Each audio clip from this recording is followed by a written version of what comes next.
If you've ever ordered late-night delivery, you probably never think twice about the person bringing your food. They show up, hand it over, leave, and that's it. But what if one delivery driver shows up when he shouldn't? What if the address exists on the map, but not in real life? And what if the customer already knows your name before you ever say it? Tonight's story comes from a teenage delivery driver who thought he picked the easiest job in town until one stormy night changed how he sees late-night orders forever. He says there was one delivery, just one, that made him question whether he was delivering pizza or walking straight into something that was waiting for him. Listen closely, because the smallest detail in this story is the one that matters most. I started working as a delivery driver for a small neighborhood pizza place not long after I turned 17. I mainly wanted two things: some cash in my pocket and something to put on my resume. Compared to other jobs my friends had, this felt easy. I preferred driving around town over standing behind a counter, pretending to look busy. Most nights blended together. Same streets, same customers, same porch lights. After a while, I could almost predict who ordered what and at what time. Weekends were the only wild card. That's when the schedule stretched later. The orders came from unfamiliar names, and the addresses started getting more random. Our shop delivered until 2 a.m. on weekends, which meant I was usually one of the last drivers still on the road. This happened on a Saturday night. A heavy storm was rolling across the city, thick clouds, distant thunder, and steady cold rain. You'd think bad weather would slow business down. It did the opposite. The worse the weather got, the more orders came in. People didn't want to step outside, so they sent us instead. And that night, I wish I hadn't gone out at all. The only good part about storm nights was the tips. People felt generous when someone else was driving through rain and thunder for their food. By late evening, I'd already made more than I usually did on a normal shift. Orders kept flooding in until close to midnight, then suddenly, everything went quiet. No tickets printing, no phones ringing, just the hum of the kitchen vents and rain hitting the windows. For the first time that night, I actually got to sit down. I didn't talk much with the other workers. Most of them were way older than me, and the only other younger guys weren't scheduled that night. I mostly kept to myself, scrolling my phone and waiting for the next delivery to pop up. When the printer finally spat out another order, they handed it straight to me, even though the other driver had been standing around talking for nearly an hour. I didn't argue. I grabbed the bag and headed out. The address didn't sound familiar at all, not even close to our usual delivery routes. My GPS showed it was about 20 minutes away, near the wooded edge of town. I remember thinking, perfect long drive, last run, then maybe we close slow. The roads were nearly empty at that hour. No headlights behind me, no cars passing, just wet asphalt reflecting my beams and the steady rhythm of the wipers. Back then I found late-night driving peaceful. Now I know better. The neighborhood grew darker the farther I went. Houses were spaced far apart, tucked behind trees, each one connected to the road by long private driveways. Not abandoned, but isolated enough that if you yelled, nobody would hear you. My GPS told me I had arrived. I turned into the driveway and rolled forward slowly. The house sat deep in the lot, big, old, and completely dark. No porch light, no hallway glow, nothing. I shut off the engine but left the headlights on. As I reached over to grab the pizza bag, something upstairs caught my eye. A curtain shifted, just slightly, like someone had been standing there, and stepped back. That happens sometimes on deliveries, people checking who's outside, but usually you see a silhouette, movement, something. Here there was only blackness behind the glass. I told myself I was overthinking it, and stepped out into the rain. Halfway up the porch steps, I noticed something that stopped me. There was already a pizza box sitting by the door. Different logo, different restaurant. The cardboard looked damp and warped, like it had been sitting there for a while, soaking in the storm air. I hadn't passed any delivery cars on the road. No one leaving, no one arriving, which meant one thing: whoever ordered that never took it inside. I knocked on the door. Immediately, I heard movement from somewhere deep in the house. A shuffle, a weight shift, then silence. I waited. 10 seconds, 30, almost a full minute. Nothing. I knocked again, louder this time, and the house went completely still. Not quiet still, like whatever was moving before had frozen in place. I was sure someone was inside. No question. So after waiting another minute, I pulled out my phone and called the number listed on the order. The call connected, and instantly I heard a ringtone from inside the house. Not from upstairs, not from deep inside, right behind the front door. Close enough that it sounded like the phone was being held just inches away from the wood, like someone was standing there, silently listening while it rang. But no one opened. My stomach tightened. I knew what I saw in the upstairs window. Someone had been watching me, and now their phone was ringing on the other side of the door, yet they wouldn't answer. The air suddenly felt colder than the rain. I was seconds away from setting the pizza down next to the soggy box and leaving when a voice spoke from behind the door. "Door's broken. Bring it around to the side porch." It was a woman's voice, but rough, strained, almost like she hadn't used it in a long time. The words dragged slightly, like they were being forced out. I stepped back without realizing it. Every instinct told me to cancel the order and walk away, but I also didn't want to get blamed for not completing a paid delivery. So I moved, slowly, around the side of the house. There was no roof edge there, no cover at all. The rain soaked through my jacket and into the pizza bag. By the time I reached the side door, my shoes were squishing on the ground. The door looked wrong. Old wood, peeling paint, thick cobwebs in the corners, dirt packed around the frame like it hadn't been opened in months. The light fixture above it was dead. If the front door was broken, this definitely wasn't the one anyone was using either. I stood there in the rain for half a minute. No footsteps, no movement, no shadows under the door, just the storm and that creeping sensation crawling up the back of my neck, the unmistakable feeling that I wasn't alone out there, not just watched, tracked. Like something nearby was aware of every small movement I made. My grip tightened on the pizza bag. My breathing got shallow, and for the first time since I started this job, I felt like I had walked into a place I was never supposed to be. That was it for me. The fear hit all at once, sharp and undeniable. I set the pizza down near the side door, turned, and ran. I didn't walk fast. I didn't try to be polite. I sprinted through the rain, nearly slipping on the mud, and jumped into my car. Doors locked, engine on, tires spun as I backed out harder than I should have. I didn't look at the house again. The entire drive back, my mind kept replaying the details. The moving curtain, the phone ringing behind the door, the rotten side entrance, the voice that didn't sound right, and the other pizza box. The more I thought about it, the less it felt like a coincidence. Another driver had been there before me from a different restaurant, and their order was still sitting untouched in the rain. No lights on, no pickup, no explanation. It started to feel like I wasn't the first attempt, just the second. Maybe the first driver sensed something was off and left. Maybe whoever was inside realized their plan didn't work, so they ordered again from somewhere else, hoping a different driver would be easier to lure around back. Because let's be honest, nobody who actually wants their food leaves it rotting on the porch while they're home and answering calls. I keep thinking about what might have happened if I had waited longer at that side door. The trees around that house were thick, close, dark enough for someone to stand 10 feet away and never be seen. If someone else was out there watching, the side porch would have been the perfect blind spot. No street view, no neighbors, no witnesses. I still work delivery, even now. Hundreds more orders since then. Normal houses, normal people. But I never accept side door requests anymore. And if a house is dark with no lights on, I don't step out of the car until someone proves they're really inside. Some deliveries just aren't worth complete. Most people think forests are peaceful at night. Quiet, natural, safe. But experienced rangers will tell you something different. The forest is never truly silent. And when it does go silent, that's when you should worry. Because silence in the wild usually means one thing: something doesn't belong there.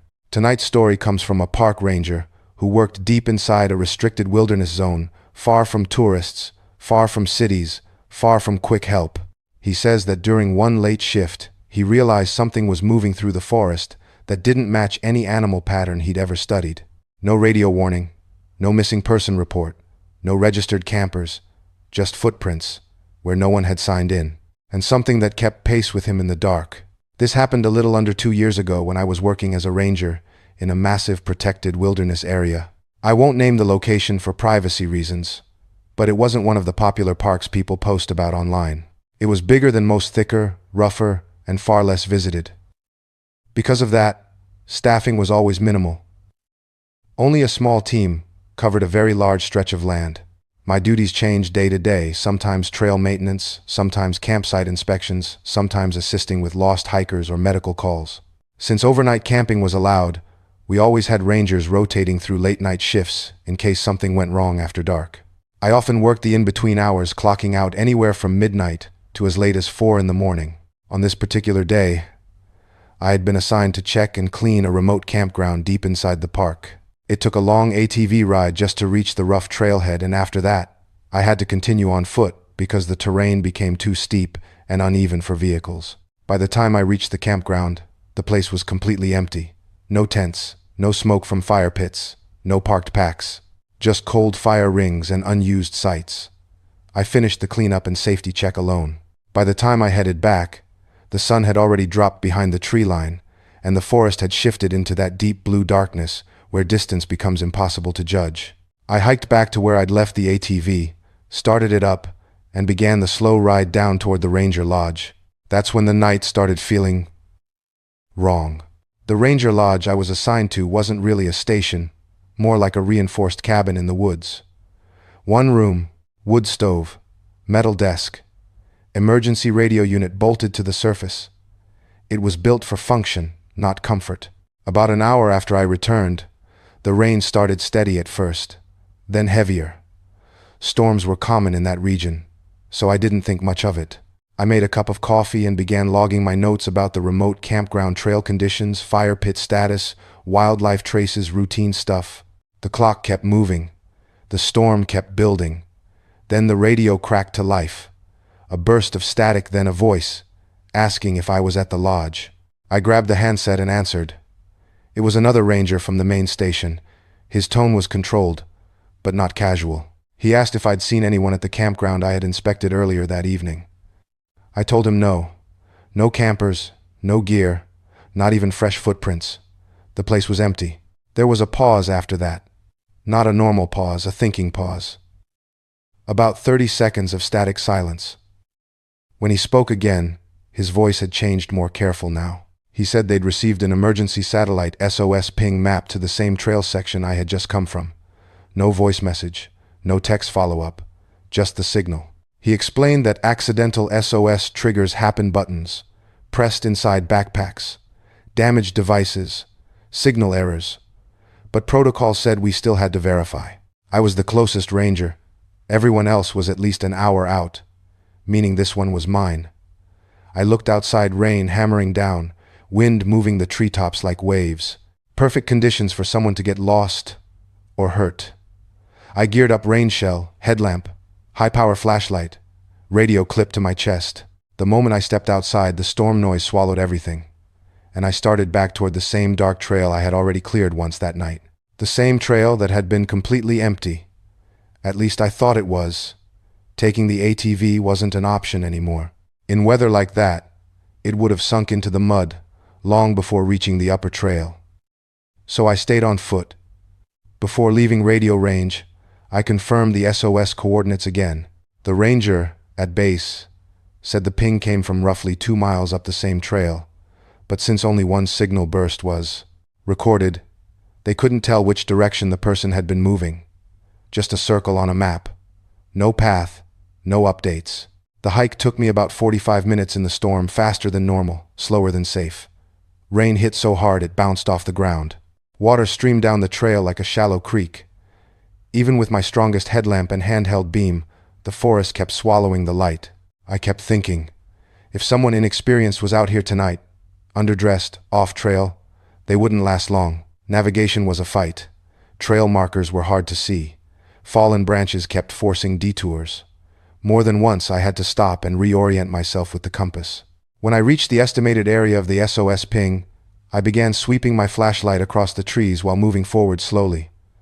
That's when the beam caught a shape. Someone was standing there. Close. Way too close, maybe 10 feet off the trail. I actually flinched, heart slammed, because he hadn't made a sound. No footsteps. No brush movement. Just suddenly there when the light hit him. It was a man drenched head to toe, long wet hair hanging in strands across his face. No rain shell, no pack, no visible gear at all.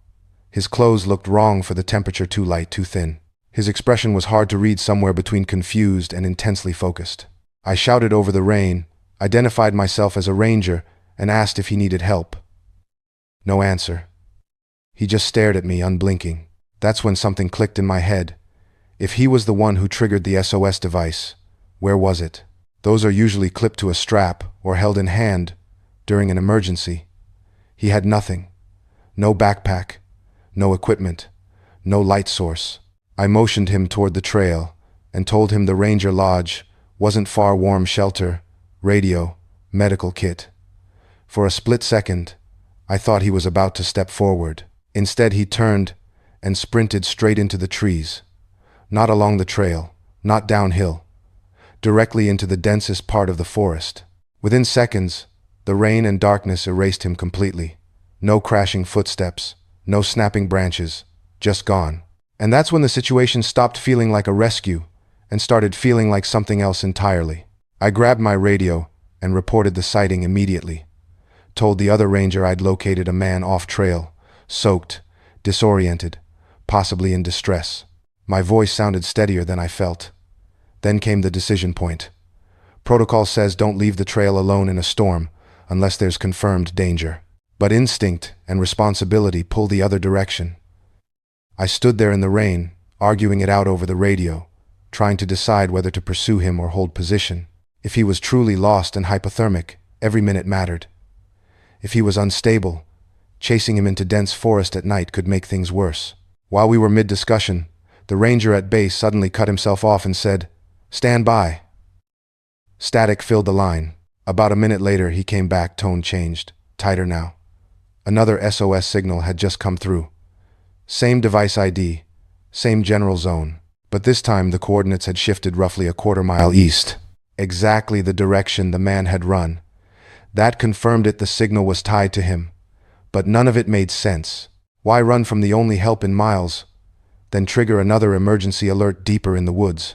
I stepped a short distance off the trail and pushed my flashlight beam through the rain, trying to punch a tunnel of visibility between the trees. Every drop of water in the air reflected back at me like static. I'll be honest, that was the first moment in my ranger career where doubt hit me hard. The kind that makes you question your judgment, your training, even your role out there alone. If I turned back and he died, that would stay on my record. If I followed and something went wrong, no one would reach me quickly. I convinced myself of a middle ground. Move in slowly, don't go far, keep radio contact. So I entered the trees. 5 minutes off trail in a storm feels like 5 miles. The forest floor was uneven and slick. Branches snagged my jacket. Every shadow looked like a crouched figure, until the light passed over it. His image kept replaying in my head, the way he stood motionless, already watching, before my beam ever found him. My stomach stayed tight the entire time.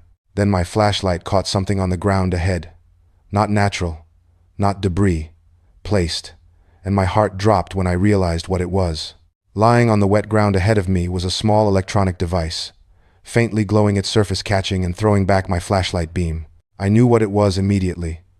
A satellite emergency beacon, the kind long-distance hikers carry. Bright casing, compact body, impossible to mistake. Which raised the question that hit me instantly. If the device was here, then where was the person who triggered it? I took one cautious step closer and heard fast footsteps charging through the brush to my right. Not wandering, not stumbling, charging. I swung my light and saw him, the same man, sprinting straight at me through the rain. But this time, there was nothing confused or helpless about him. His posture was aggressive, focused, like he intended to hit me full force. I jumped sideways at the last second. He lunged past where I'd been standing, slipped in the mud, and crashed down, but even on the ground he kept reaching, grabbing, trying to latch onto my leg. My brain stalled for a split second, stuck between disbelief and action. Then he looked up. One clear look at his face, at his eyes, snapped me out of it. They were empty and dark at the same time. Not panicked, not injured, just wrong. Like there was no hesitation behind them, no uncertainty, only intent. In that instant, the entire situation rearranged itself in my head. The SOS signals, the silent watching, running off trail, drawing me deeper. It wasn't a rescue. It was bait. I turned and ran harder than I ever have in my life, slipping, sliding, catching myself on branches, nearly wiping out twice on the slope back toward the trail. I radioed while moving, breathless, telling base I believed the emergency pings were being used to lure me out alone. By the time I reached the lodge, I locked the door behind me and didn't step away from it. It took another ranger about 10 minutes to arrive, and much longer for law enforcement to reach our sector through the storm. Because of the weather and the potential threat, the full search was delayed until morning. Conditions were still wet, but visibility was better. They found the emergency beacon where I reported it. They did not find the man. No camp, no pack, no tracks that lasted more than a short distance before vanishing in runoff and mud. No missing hiker report ever matched the device ID. After that night, we changed protocol. No solo off-trail responses to single-ping SOS signals during severe weather. Always two-person minimum. I still work wilderness assignments, but I never again assume that a distress signal means someone wants to be found. Some signals are invitations not for rescue but for company. When the search team finally reached the coordinates the next morning, they recovered the emergency beacon exactly where I said it would be. But the man I saw in the storm was gone.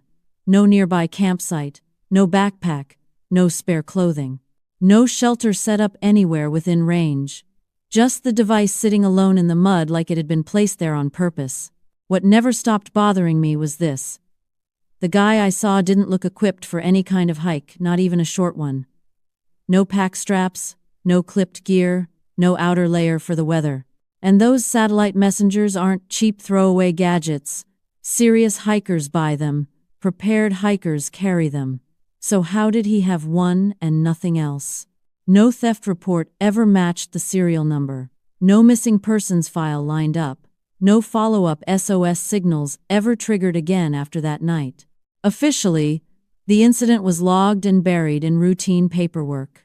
Unofficially, nobody wanted to talk about it. I stayed in that job for almost another year, but my mindset never went back to normal. Night patrols felt different after that. Every off-trail sound felt intentional. Every distant movement felt directed. The worst part isn't what happened, it's how close it felt to something worse, like I stepped halfway into a trap and only realized it because it snapped shut a second too late. Maybe nothing like that will ever happen there again. But if it does, I hope no one answers the call alone.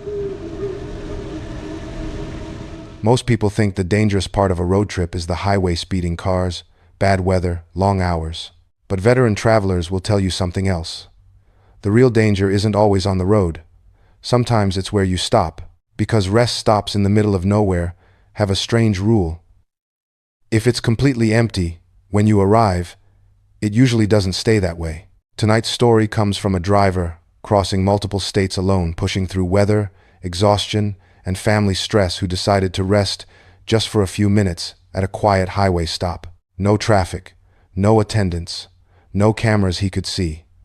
He says when he woke up, someone had been close enough to touch his car, and they hadn't left. This happened during a long last-minute road trip from a small town on the East Coast out toward the Midwest. There were family issues involved serious enough that I felt I needed to show up in person, so the whole trip was thrown together fast. Normally I would have taken a flight, faster, easier, but this time I drove. By the second day I realized I'd badly underestimated how much time the trip would actually take. Fuel stops, food breaks, short rests, they added up. I was behind schedule and getting more determined to make up the difference, so I kept driving later than I should have.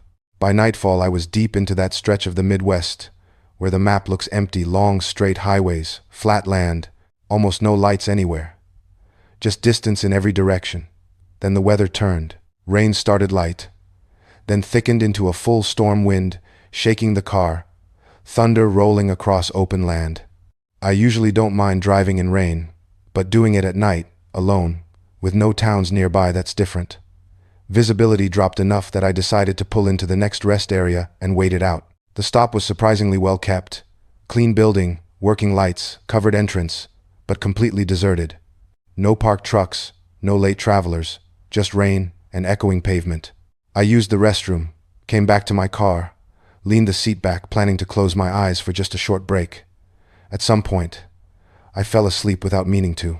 I woke up to a violent burst of white light and an explosion of thunder so close it felt like the sound hit inside my skull. The whole car jolted from the shockwave. For a second, I didn't even know where I was.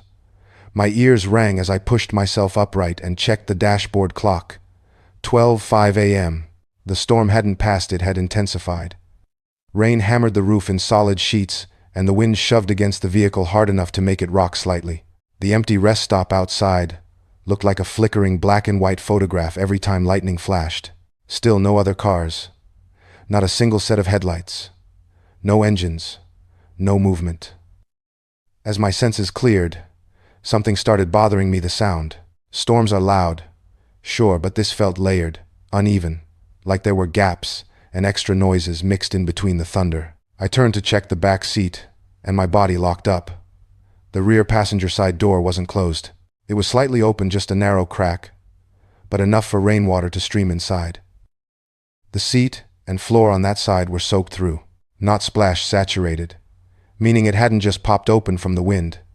It had been open for a while. I knew, absolutely knew, I had locked all the doors before leaning the seat back. Slowly, I looked toward the side mirror, my heartbeat starting to thump harder, half expecting to see someone standing right outside the car. The mirror showed only darkness and rain distortion. But the feeling hit me anyway.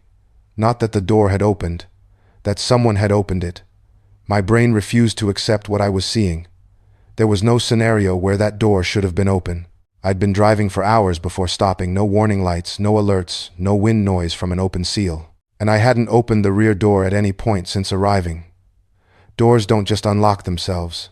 They don't gently open halfway, and they definitely don't stay that way through a thunderstorm.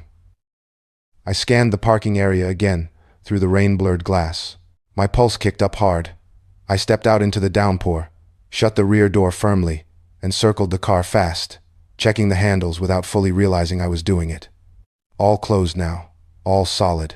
Back inside, I locked everything manually and sat there, breathing shallow. The most logical explanation was that I'd forgotten to lock up when I first arrived, distracted, tired, rushing through the storm.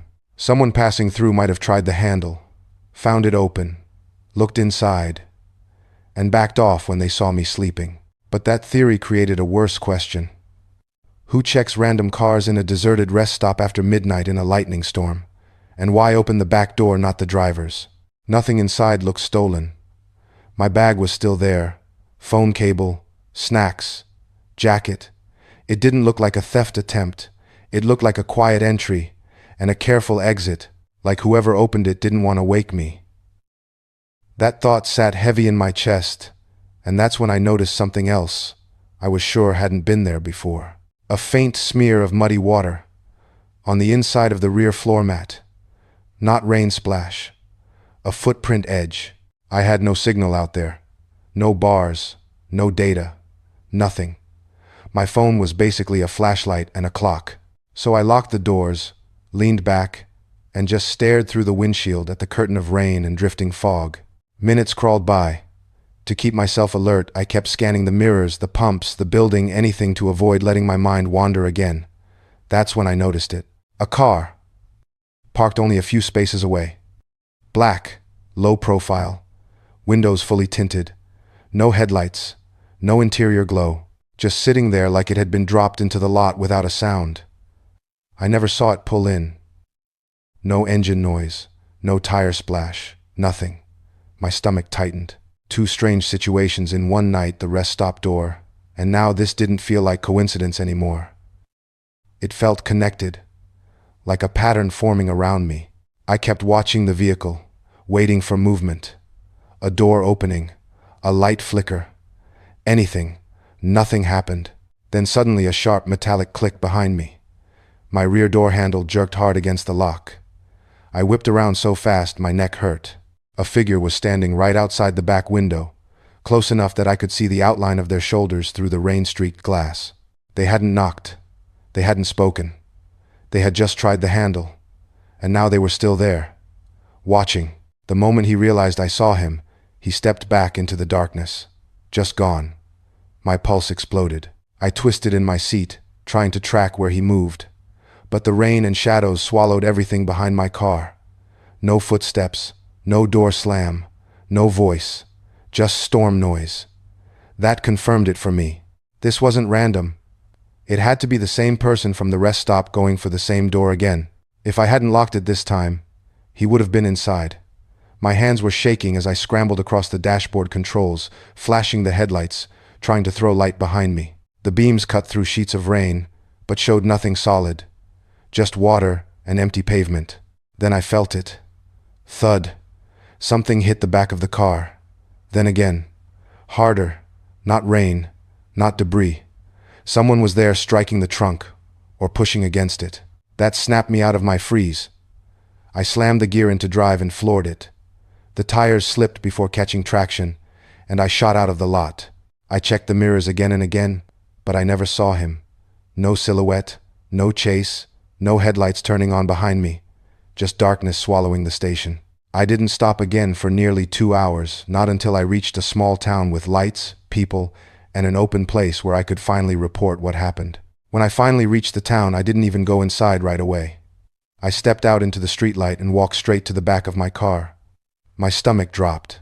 The trunk was covered in damage, long scratches, fresh dents, and thin pry marks along the edge of the latch. It looked like someone had been working at it with a knife or some kind of sharp tool, trying to force it open. Not random damage, not old wear and tear, fresh. That's when the questions really started hitting me. Was he trying to steal something from the trunk, or was he trying to get into it? Because if this was just a robbery attempt, he had the perfect chance back at the rest stop when I was asleep and the car door was unlocked. He could have taken anything he wanted without risk. But he didn't, which makes it worse. I still don't know what his real intention was that night, and honestly, I'm not sure I want to. All I know is the situation felt wrong from the start, and it could have ended a whole lot worse if I'd stayed parked any longer. Some trips stay with you forever, not because of the destination, but because of what almost happened on the way there. If you think tonight's stories gave you chills, remember, the scariest things aren't always in the dark corners of your room. Sometimes they're just outside your door, or waiting where you least expect them. If you want to hear more true horror stories that will keep you up at night, hit that subscribe button and join us in the Midnight Horror Zone. Turn on the notifications, because you never know what story will creep up next. And trust me, you don't want to miss it. Stay alert and stay safe if you can.